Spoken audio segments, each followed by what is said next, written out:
Hey, it's Brian K Vaughan, and you are watching Variant Editions. Enjoy.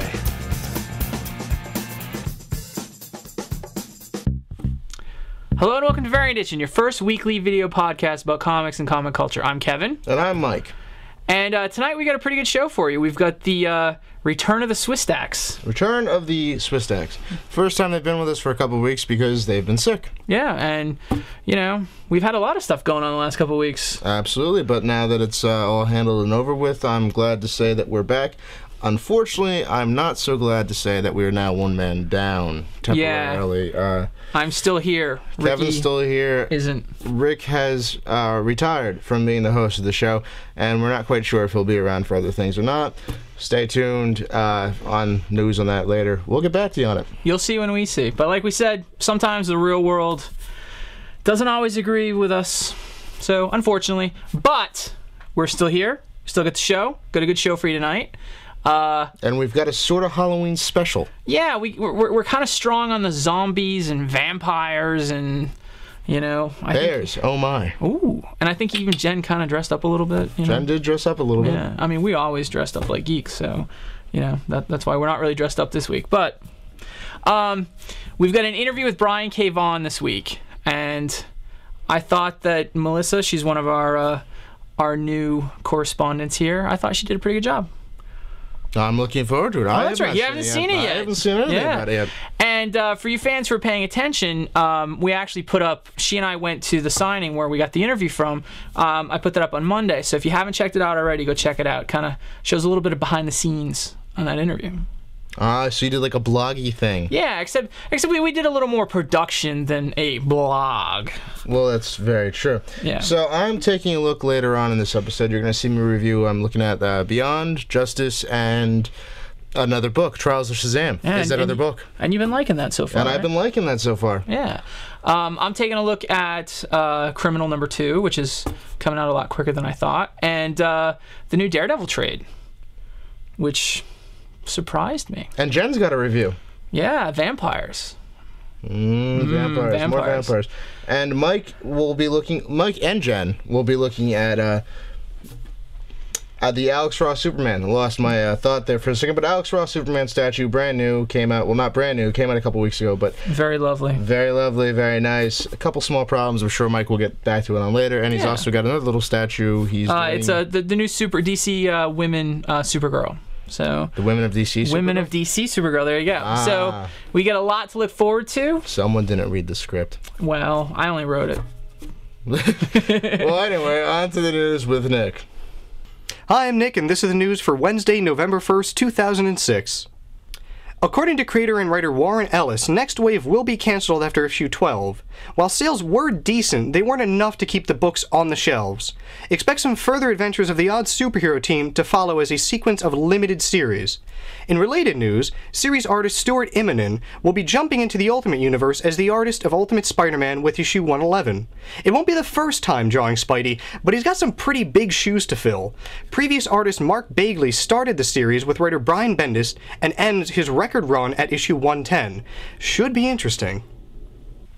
So most comic fans, myself included, didn't care much for Superman Returns, but it has made about $390 million worldwide, at least making it profitable enough to consider a sequel. Variety is reporting that Bryan Singer has signed on to return to the director's chair for the still unconfirmed sequel. While expected possibly in 2009, the movie still is not officially greenlit.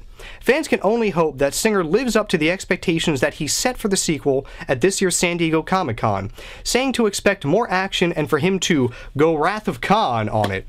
Let's just hope in this sequel Superman ditches the role of deadbeat dad. In more movie news, popular video game and comic franchise Street Fighter seems like it will be getting another shot at the big screen, according to Variety.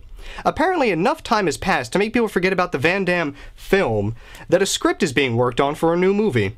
Early reports put the new Street Fighter movie to be released in 2008, coinciding with the game's 20th anniversary, which seems like a pretty good marketing strategy. Expect the film to focus on Chun-Li. Remember the rumors a few months ago about a fourth Spider-Man 3 villain? Cover your ears if you don't want to know. But it looks like a quick cameo may be all the mysterious villain will get. Expect to see Bruce Campbell popping on screen briefly as Quentin Beck. Google that name if you can't figure it out.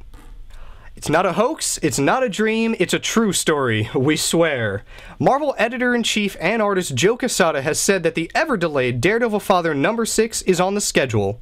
Retailers will note that it appeared on their Marvel Order cutoff forms, and fans should expect the elusive issue soon. According to Quesada, while the book was finished sometime in March, the inking and coloring were just recently completed. The original team of Danny Mickey and Richard Eisenov had moved on their projects and had to wait for time to be available to finish up. It might not be the most obvious choice to come to mind, but Moon Knight is being adapted for television. Marvel Studios has joined with No Equal Entertainment to develop a live-action television series based on Moon Knight. According to Variety, Moon Knight will follow Soldier of Fortune Mark Spector as he becomes the titular vigilante after an encounter with the Egyptian god of vengeance and moon deity.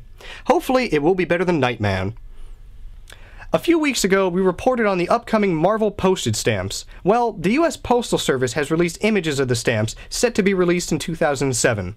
10 stamps will depict the heroes in iconic poses, the other 10 depicting classic covers, with info about the artwork on the reverse side, but still no stamp in sight for Daredevil. It's no secret that we here at Variant Edition are pretty big fans of Mike Oeming and Ivan Brandon's comic Cross Bronx, so we feel the duty to spread the good word. With that in mind, head over to hiddenrobot.com/crossbronx and check out Nick Filardi demonstrating how he colors the book. He's posted a few videos showing his process. Pretty cool stuff. That's it for the news this week. Join me later in the episode for my review of Wormwood number 3. But up next, it's Mike Swisstack with the Toy and Statue review. Welcome back, Mike. How are you? We're here for the Toy and Statue review. This is my beautiful wife, Jen. Hello. And tonight we're going to look at the Superman Forever statue number 1. And Supergirl. She's DC Direct, sculpted by John Matthews and based off of Adam Hughes' design. Okay. And this guy here, he is sculpted by Karen Palenko. They're both DC Direct. They're both awesome pieces. And they're both limited to 5,000. Yes. They're wonderful. It's so much like Alex Ross's cover, the Superman piece. He's beautifully done. He's got the glasses in his hand. He's going at it, you know, he showing looks you. Very heroic. Yeah, beautifully done. They're wonderful pieces.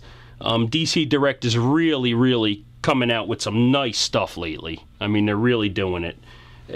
Just everything about it. I'm not a big fan of a character where you don't see the musculature, you don't see the sculptural detail, but the suit is awesome. He's done beautifully. It's a beautifully done suit. I mean, the only thing I might suggest to his suit, maybe, you know, he has some nice buttons and details on his suit. Maybe they could have glossed that, you know, made it a little more interesting to give him a little depth. Yeah. But otherwise, he's beautifully done. They could have done a little with the paint. Now, there's some issues with that, too. We've seen some here, and there's been some word about some bad paint jobs, and not just on the Superman, but also on the Supergirl. Right. We've heard lots of horror stories. Yeah. With both of them. There have been some issues with both of them on paint, on small pieces of hair and fingers coming broken. I mean, this happens, guys. This is, you know, I'm old school from when you bought a statue like this. You bought it as a kit. You built it. You made it nice. Right. And then you painted it. And they're really doing some nice stuff now where a person who can't paint, who can't sculpt, who can't clean up a model can take home a beautiful piece. And both of them really are. Yeah. I have both of these myself, and they're really, really nice. And I'm not a big fan of not a musculature and showing it, but the suit is wonderfully done. The Superman has the glasses in his hand. Nice clear lenses on them, too. I mean, it just really, really, really nicely done. The Daily Planet logo Superman is on a very Daily nice. Planet base logo, which it's great. It is great. You really feel the heroic quality of you know, Superman ripping off the clothes and going to duty. They're great. The same thing with the Superwoman. Yeah, she's very... Or Supergirl, I'm sorry. She's very nicely done, and she looks really nice with the other DC Women of the DC Universe. Yeah, she she fits looks in really awesome well with them. The colors are nice. There was some talk about, you know, variations in the paint job, and that's entirely forgivable. These are hand-painted pieces, so, yeah. you know, you can't Some of them besides having some paint and break issues, which we talked about, it seems some of the Supergirls came with the super emblem on her chest painted in a flat as opposed to a semi-gloss. Right. The semi-gloss really helps it to stand out from the rest of the paint. Right. And it kind of, my wife mentioned, gives her a nice kind of reflective quality on the cleavage, which helps a lot. Yeah, and she does have a pretty nice cleavage there. So yes. You really want to emphasize that. A lot of people have been a little negative on her because she's kind of cheesecake and, a little bit Betty Page in the pose and the look and stuff. I think it works. Yeah, I think it really looks neat. Yeah, it may be a little 20s, 30s-ish, but it looks cool. It really does. She's seductive, she's neat. She's dainty and delicate at the same time, which I really like. But very nice pieces. Very nice pieces. So I guess we should pick them up or tell everybody to pick them up. Considering we have them already. We already did pick them up. But they are worth picking up, at least worth looking at. If you're into the characters. I mean, to me personally, I'm not a huge, I always say it, classic Superman or any comic book hero. I'm more independent. But, I mean, Alex Ross, if you're going to be into Superman, that's, he's got such a style for it. But a great piece. I really, really like it. I really like both of them. They're very nice. Me too. Definitely worth at least checking out. I agree. So that's it for our Tori and Stature review this week, I guess? I guess so. Well, thanks for stopping by. Yeah, have a good one. Have a happy Halloween. And, yeah. I forgot to mention, I'm the only one that showed up tonight dressed in some kind of Halloweenish garb. Nick didn't even come in the egg suit. I'm highly disappointed. That may make an appearance. Okay. And I'm in classic low-life garb. But that's just me. Have a good one. Happy Halloween.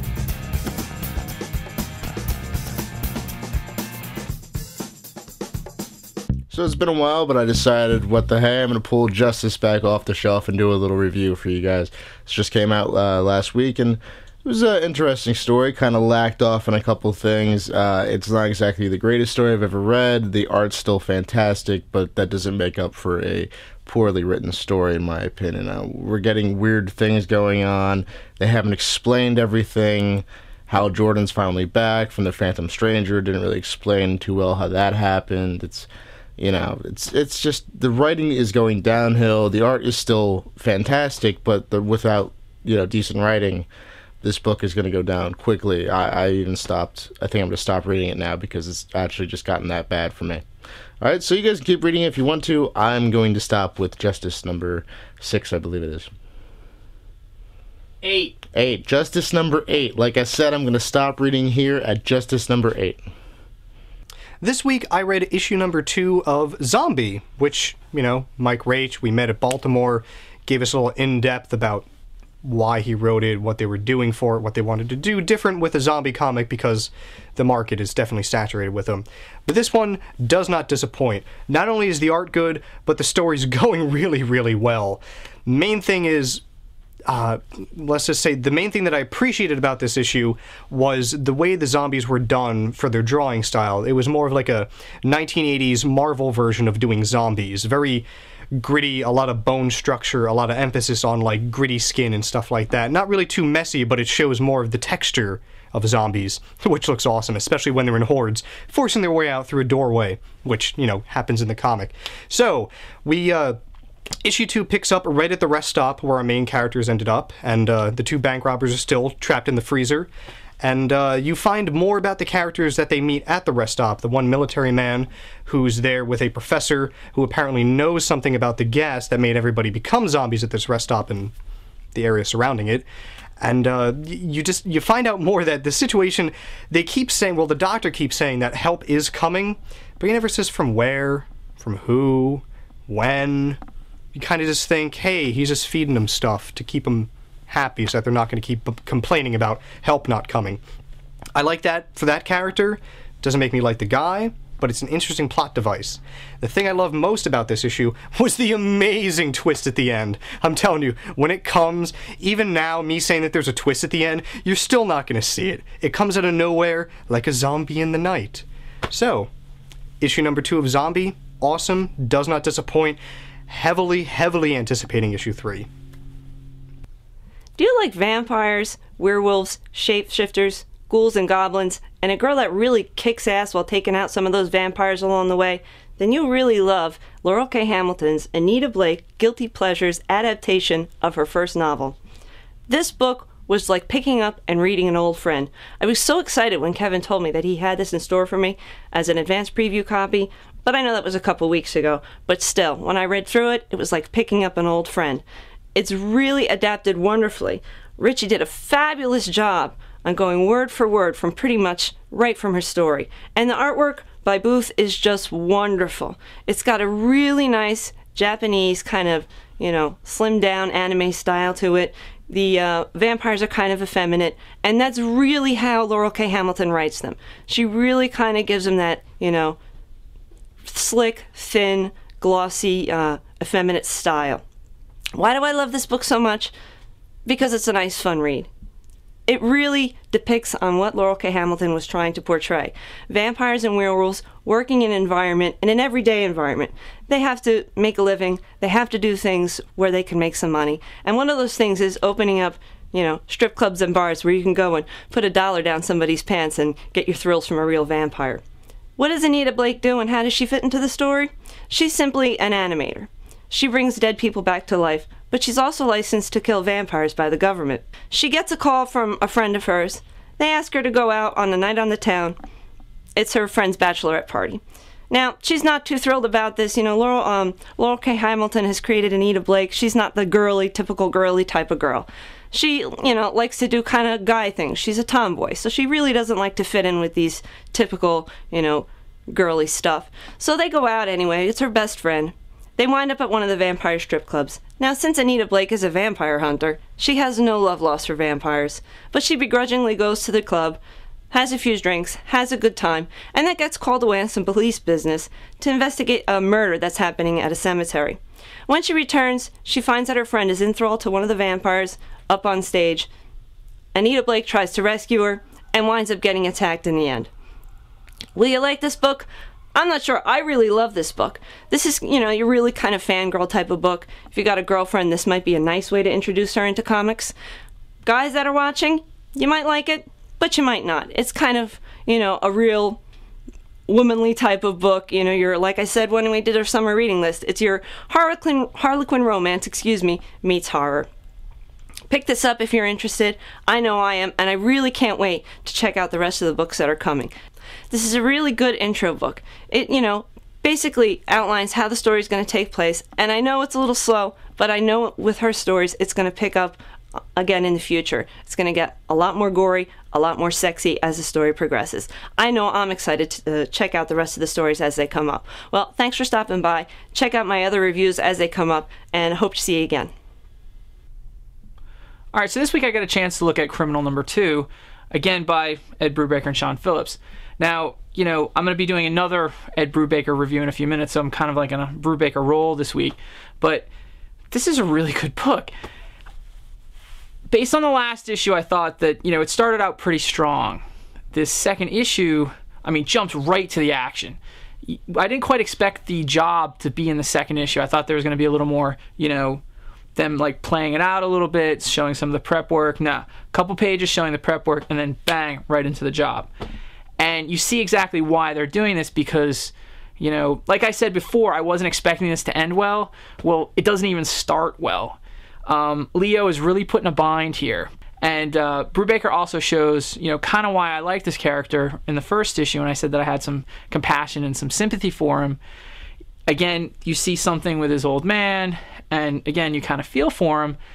And again, the rest of the guys, they're scumbags. But you see why they wanted Leo to be on their team. He really knows what's going on.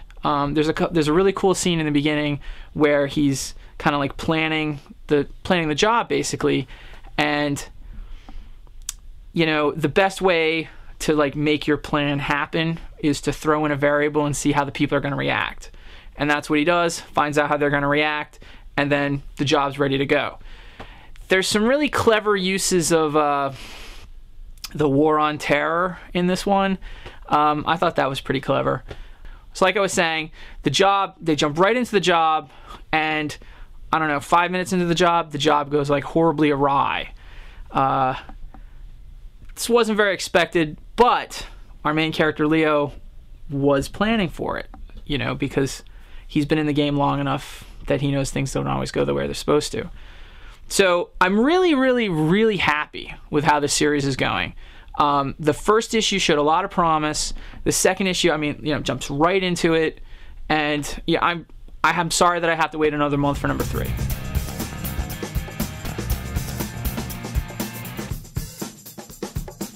Hey everybody, here I am with the man himself, the whole reason we came. Hello. Brian K Vaughan. So, I know how it is this is my first signing ever, but from a fan's perspective, it's easy. We walk up, we hand you something, we say a few words, you sign it. From an artist's perspective, how is it after signing? Your hand must hurt, right? No.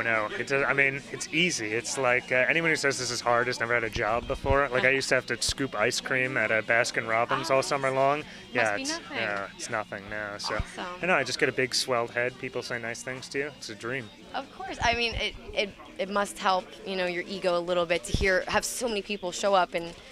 It's crazy, yeah, from all walks of life. Yeah, it feels really nice. So, we were out there, we were talking to a few other fans, and we didn't really get any responses from anybody coming too far, but has anybody that came up today mentioned that they were... Yeah, someone said they came from Pennsylvania just for this, so that's pretty nice. Badass. And I came from California for whatever that's worth. Yeah. So.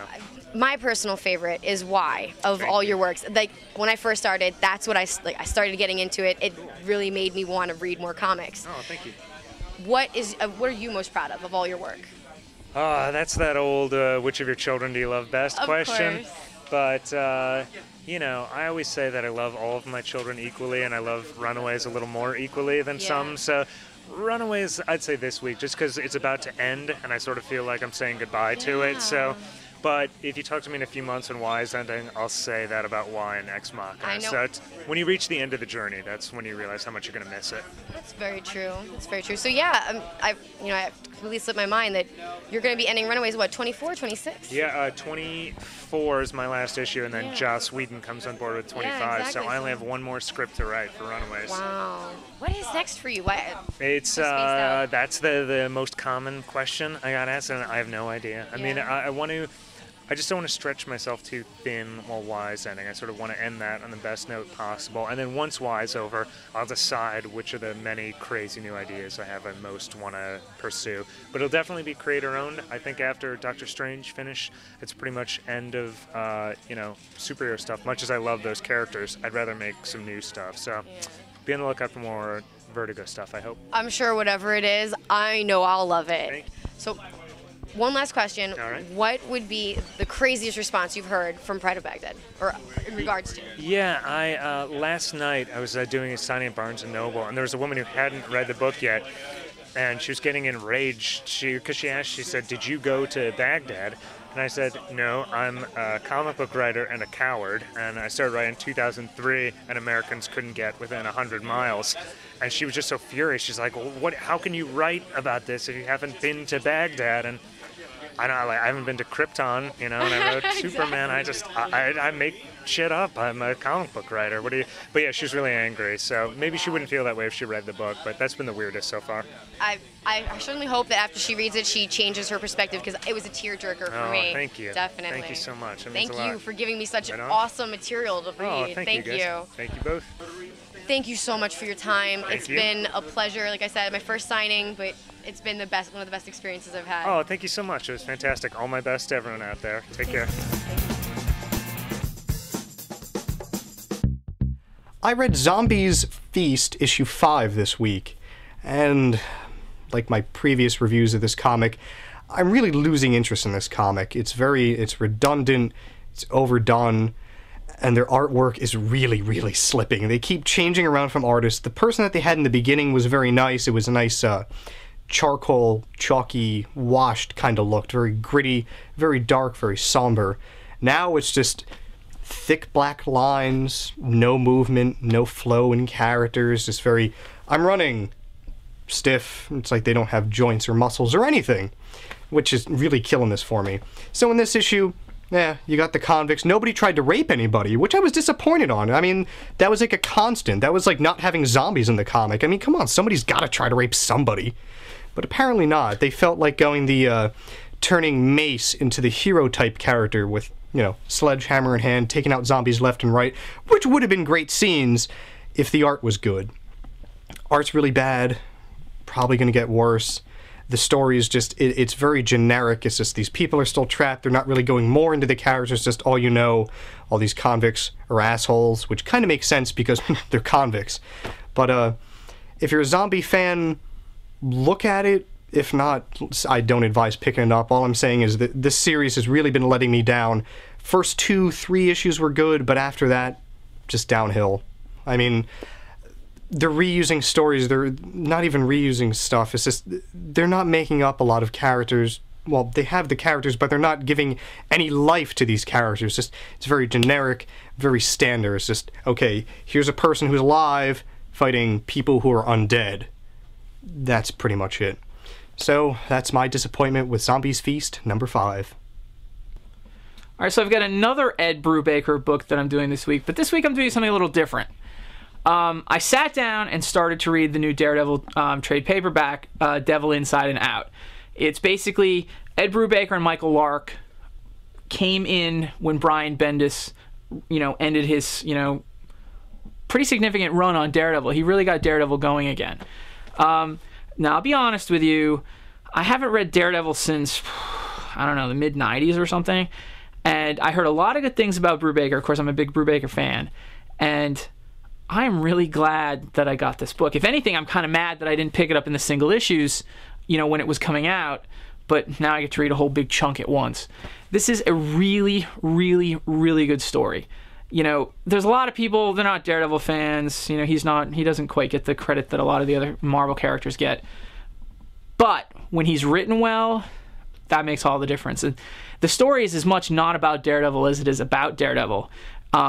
Basically, Daredevil's in prison, and he's in prison pretty much just for being Daredevil. He was outed. He's still trying to convince everyone he's not Daredevil. He hasn't actually appeared in court yet, except for, some motions on where he's going to be held and stuff like that. So everyone in prison thinks that Matt Murdock is Daredevil. He's trying to convince everyone he's not, but, when the guards return, the cameras aren't on. He knows how to defend himself. The beginning of the book, he's again trying to keep his identity secret. Foggy Nelson is killed, and he just kind of lets loose. Like I said, I'm kind of sorry that I didn't start reading this before. I would definitely recommend, if you're a Brubaker fan, you got to read this. You're probably reading it already. If you haven't read Daredevil for a while, I'd say give this a shot, because this is the best. God, this is the best Daredevil I've read, in a really long time. And if it keeps going the way it's going, I'm now going to be a Daredevil fan. So finally, a comic that I love to read. This is Trials of Shazam number 3 from DC. This is the whole Brave New World part of DC, and I gotta say I'm loving every second of this book. It's picking up right where it left off. Freddie Freeman and his new guide to his Trials of Shazam. In order to get, Shazam's powers, he's got to do several tasks. One of the tasks isn't really set up as like, oh, this is a task you have to do. It's just, there's that demon thing from the box of candy. Yeah, that thing. The one with a really big mouth and 6 rectums. That's right, 6 rectums. And apparently it smells really bad when they mate. And of course you find all this out because there's a new evil order of villains on the Mystic side who, used to be, kings of their own realm, and they used to, torture people and kill people all they wanted to. But now they can't do that because magic has suddenly changed because of all the events of the Infinite Crisis. So, of course, now they're banding together, and they're trying to stop Freddie Freeman from achieving his goals, finishing all the Trials of Shazam, and becoming the new Shazam. He also, by the end of this book, he realizes that he has completed the first trial, the Trial of Solomon, by getting a tattoo that, yeah, I know, getting a tattoo, hard thing. Well, apparently this tattoo was on his soul, and it could kill any normal human being. It's a weird book, kind of odd, but trust me, this is good. I like what they're doing with the whole new restart of Shazam, and I think you guys should hop on if you haven't already. This week I had the pleasure of reading issue number 3 of Wormwood Gentleman Corpse. Being a big fan of Ben Templesmith, first off I want to say, awesome, awesome cover. A nice wormwood with a little creature in his belly, a very kind of, I don't know, erotic sense. Just his pose, it's something so hard but attractive about it. Forget I ever said that. But anyway, story's going very, very good. You're finding out where these creatures are coming from that have been infesting people. you're seeing that there's a bigger plan to these creatures than what you might think. It's not just, one creature or another, or even just like an outbreak accidentally of these creatures. They're being led by somebody who actually has a lot of things planned for them, kind of like not world domination, just utter chaos. Nice, hey, I got these creatures, let me go mess some stuff up, kill some people, see if I can get on top this way. It's a really nice way about going to do it. And another great thing about this issue, they allude to it in other issues, but in this one they really kind of show it to you. Wormwood really isn't the corpse, he's more the worm in the corpse, but he has a telekinetic link to the body. And there's a nice part where he decides to test out how these people get infected with these creatures by, taking the worm out and infecting his corpse body with this creature, which turns out in an awesome way, and actually turns out for their benefit by tying the rest of his severed body to the creature to find out where its lair was. Everything works out, awesome art, awesome characters, a lot better than some other comics, and really looking forward to seeing where they're going to go, and hopefully a final showdown between Wormwood and the person starting all this chaos with these monsters. So, insanity ensues in future issues.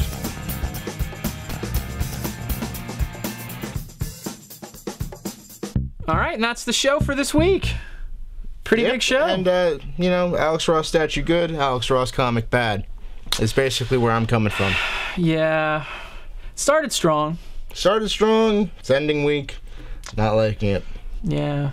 As you can tell already, I'm a pretty big Brubaker fan, so, all those Alex Ross fans, the art's not the same, but the stories are good. Give Daredevil a try. But I don't like Daredevil. I don't know, you might change your mind. I don't like handy-capable superheroes. I can't do it. Well... I don't want to see Captain Wheelchair fighting, asthma. That's not what I want to see. I don't want to see that at all. Yeah, but they might throw Super Pro in there. Make it a big... Super Pro? All the lame character crossover. Captain HMO to rescue the day. Anyway, so good show tonight, We had, Melissa did her interview, which was nice, and Jen also did a fantastic job this week. Yeah, so let's hear some feedback. We haven't had a fan mail segment for a while, so we need some more fan mail, hate mail reactions. We're getting ready to do another one, so keep them coming. Absolutely. So that's at fanmail@variantedition.com, hatemail@variantedition.com. You can email me directly at mike@variantedition.com, kevin@variantedition.com, nick@variantedition.com, or if you want to talk to Mr. Swisstack about statues or toys, you can call him, you can contact him at statues@variantedition.com. Exactly. So that's really it for this week. You're already watching us, so you know that you can get us on our website, YouTube, MySpace. What's the internet? The interweb. Interweb. The interweb. Interweb. We're on the Matrix. Sorry. So that's it for this week. Next week, we've got an interview with Olivier Coipel that we did while we were in Baltimore. So, all of you guys who are missing Ricky after this week, we'll get to see him. Get a little Ricky next week. Get a little Ricky next week. Get a little Richard next week. Look forward to it. No dancing on the ceilings or anything like that. And see you next week. Ciao. That was Lionel. My lovely wife Jen. Hello. And we're going to give you a nice review tonight. So what do you have here? Well, first we have the Alex Ross cover Batman. Okay, this is by